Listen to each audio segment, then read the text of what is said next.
मैं हूं आपके साथ वैभव मिश्रा।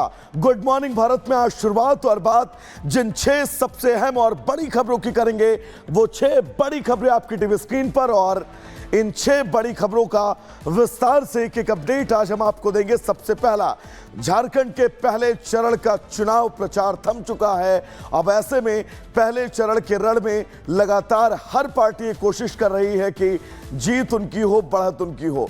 दूसरी बड़ी खबर, जिस तरह के बयान लगातार तौकीर रजा दे रहे हैं, एक और बयान जिसके बाद बवाल। घाटी में ऑपरेशन ऑल आउट, 3 जगह पर सेना और आतंकियों के बीच मुठभेड़ जारी है। चौथी बड़ी खबर बाबा सिद्दीकी हत्याकांड से जुड़ी, जहां पर बहराइच के नेपाल बॉर्डर से बाबा सिद्दीकी का हत्यारा शिव कुमार, जो शूटर 3 शूटरों में शामिल था, उसकी गिरफ्तारी हुई है। तो पांचवी बड़ी खबर, आज 51वें सीजीआई के रूप में शपथ लेंगे, और इस शपथ से जुड़ी एक तस्वीर। तो वहीं छठी और बड़ी अहम खबर, यूनुस को क्या ट्रंप नापसंद है, क्योंकि तमाम जो बातचीत और तमाम तस्वीरें अब तक सामने आई हैं, वो तस्वीरें दरअसल कुछ इसी तरफ इशारा कर रही हैं। तो चलिए दर्शकों, गुड मॉर्निंग भारत में बात और शुरुआत तौकीर रजा के उस बयान से करेंगे, जिस बयान ने एक बार फिर लगातार तमाम सवाल खड़े कर दिए हैं। तौकीर रजा ने दरअसल एक बार फिर से भड़काऊ बयान दिया है। उन्होंने कहा है कि हमारी संपत्ति पर कोई कब्जा नहीं कर सकता है। सख्त लहजों में उन्होंने कहा है कि किसी के बाप की औकात नहीं है कि वो हमारी संपत्ति पर कब्जा कर सके। सड़कों पर अगर हम उतर आए तो तुम्हारी रूह कांप जाएगी। ये भड़काऊ बयान तौकीर रजा की तरफ से दिया गया है, और इस बयान के आप मायने समझिए। इस बयान के जरिए तौकीर रजा आखिर कहना क्या चाह रहे थे, ये आप समझिए। लेकिन फिलहाल बड़ी खबर और बड़ी तस्वीर यही, तौकीर रजा ने बयान दिया है, और इस भड़काऊ बयान में उन्होंने जो कहा है, उस बात से आप तौकीर रजा की स्थिति और मानसिकता को बहुत आसानी से समझ सकते हैं। तो चलिए दर्शकों, गुड मॉर्निंग भारत में आगे बढ़ेंगे, और तौकीर रजा के इस बयान के बीच झारखंड के चुनावी रण की अगर बात करें, तो आज पहले चरण के चुनाव को लेकर प्रचार प्रसार का आखिरी दिन है। सीएम योगी आदित्यनाथ 4 रैलियों को संबोधित करेंगे। अमित शाह 3 जनसभाओं में शामिल होंगे। दरअसल 13 नवंबर जब पहले चरण का चुनाव होना है, इसको लेकर तैयारियां पूरी हैं। प्रचार प्रसार का आज आखिरी दिन है, और इस आखिरी दिन हर दल की एक कोशिश है कि वो चुनाव प्रचार में हर मुमकिन ताकत झोंक सके। तो बड़ी खबर इस बीच आपको बता दें, आज पहले चरण के प्रचार का आखिरी दिन, 13 नवंबर को पहले चरण का चुनाव झारखंड में होना है। सभी दल तैयार हैं।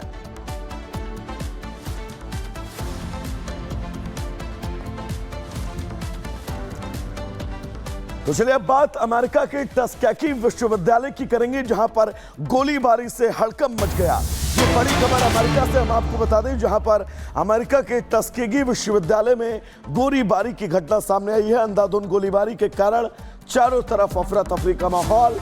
हमले में 12 लोगों को गोली लगी है, जबकि 13 घायल हैं। पुलिस ने एक संदिग्ध को गिरफ्तार किया है। बंदूक के साथ ये संदिग्ध पकड़ा गया है। अमेरिका के अंदर गन कल्चर और इस गन कल्चर को लेकर लगातार सवाल उठते रहे हैं, और इन सवालों के बीच एक और ये बड़ी वारदात, 12 लोगों को गोली लगी है, जबकि कुल मिलाकर 16 लोग इस गोलीबारी में घायल हुए हैं। तो बड़ी खबर इस बीच आपको बता दें, अमेरिका से ये बड़ी खबर है। फिलहाल संदिग्ध को पुलिस ने पकड़ लिया है, हथियार बरामद किया गया है।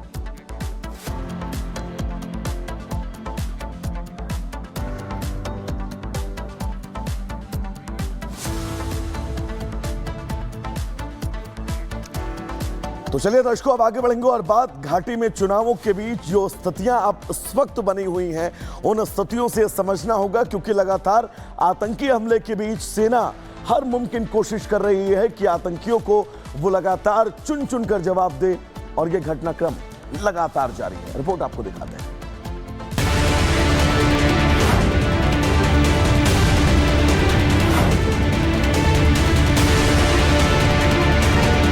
जम्मू कश्मीर में आतंकवाद के सफाई की मुहिम तेजी से चल रही है।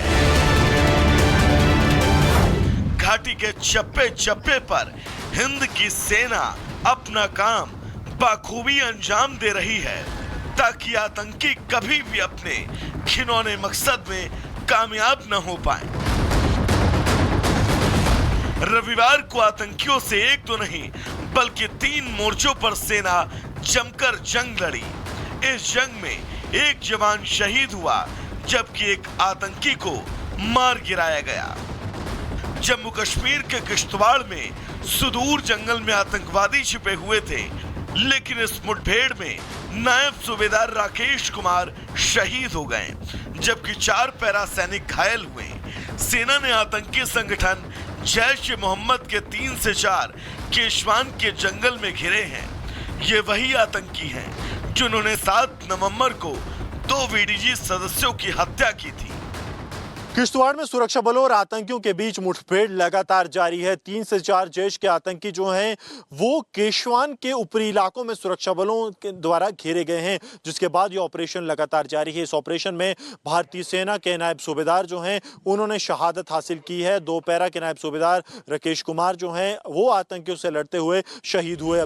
इससे पहले शनिवार की रात सोपोर में सुरक्षा बलों और आतंकियों के बीच मुठभेड़ हुई थी। इसमें सुरक्षा बलों ने एक दहशतगर्द को मार गिराया था। कश्मीर जोन पुलिस ने मुठभेड़ की जानकारी देते हुए कहा था कि बारामूला के सोपोर इलाके में आतंकवादियों की मौजूदगी के बारे में एक विशेष इनपुट मिला था। इस पर एक्शन लिया गया। दरअसल ये मुठभेड़ श्रीनगर के बाहरी इलाके के जबरवान जंगल में हुई। यहाँ 2 से 3 आतंकी फंसे थे। कई घंटों तक ऑपरेशन चला। बाद में ऑपरेशन रोक दिया गया क्योंकि बताया गया कि आतंकवादी जबरवान पहाड़ियों के जंगल में भाग निकले हैं। Bureau report, Republic Bharat. तो चलिए दर्शकों आगे बढ़ेंगे और गुड मॉर्निंग भारत में बात बिहार के बरौनी की करेंगे। दरअसल बिहार के बरौनी में लोको पायलट की मौत की वो तस्वीर आपने देखी होगी, वो तस्वीर रूह कपा देने वाली थी। लेकिन इन तस्वीरों के बीच कांग्रेस ने इन तस्वीरों का जिम्मेदार सीधा प्रधानमंत्री नरेंद्र मोदी को ठहराया, जिसके बाद बीजेपी ने भी जमकर कांग्रेस पर पलटवार किया है। रिपोर्ट आपको दिखाते हैं।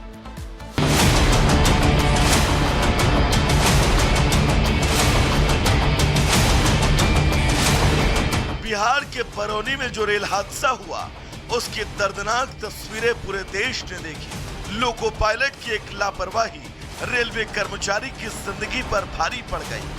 बेगूसराय जिले के बरौनी जंक्शन पर शंटिंग के ऑपरेशन के दौरान रेलवे कर्मचारी की मौत हो गई। लेकिन इस हादसे को भी कई लोग मौके की तरह देखने लगे और इस पर सियासी रोटी सेकने में जरा सी भी देर नहीं की।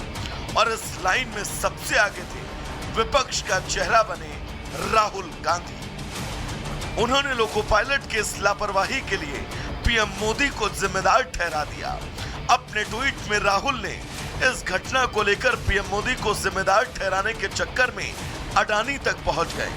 उन्होंने लिखा कि भारतीय रेल की लंबी लापरवाही, उपेक्षा और जानबूझकर की गई कम भर्तियों का परिणाम है। खैर, राहुल के आरोप लगाने के इस अजीबोगरीब तरीके पर करारा पलटवार बीजेपी ने किया। पार्टी के आईटी सेल के हेड अमित मालवीय ने इसे लेकर ट्वीट किया। उन्होंने कहा कि मृतक के सहकर्मी मोहम्मद सुलेमान की गलती और लापरवाही की वजह से कांटा वाला अमर कुमार की जान चली गई। अमित मालवीय ने ट्वीट में राहुल की आलोचना करते हुए मांग की कि वो पोस्ट को डिलीट करें और अमर कुमार के परिवार से माफी मांगे। अपने ट्वीट के साथ ही उन्होंने जांच की रिपोर्ट भी शेयर की है। बरौनी हादसे को लेकर भले ही रेल कर्मचारियों की सुरक्षा को लेकर सवाल खड़े हो रहे हैं, लेकिन इस पर सियासी बयानबाजी करना भी क्या सही है। खैर, जांच अभी जारी है और आने वाले समय में पता चल जाएगा कि आखिर गलती किसकी है। Bureau report, Republic Bharat. दर्शकों, दिल्ली इस वक्त गैंगवार की चपेट में है। अगर हम ऐसा कह रहे हैं तो शायद गलत इसलिए नहीं है क्योंकि दिल्ली के अंदर बीते 10 दिनों के अंदर जो वारदातें सामने आई हैं वो वारदातें ये बताने के लिए काफी हैं कि दिल्ली के अंदर उस वक्त हालात और स्थितियां कैसी हैं। फिलहाल दिल्ली पुलिस के लिए अब ये एक बड़ी चुनौती बन गई है कि इन तमाम तरह के गैंगवारों को रोकना। रिपोर्ट आपको दिखाते हैं।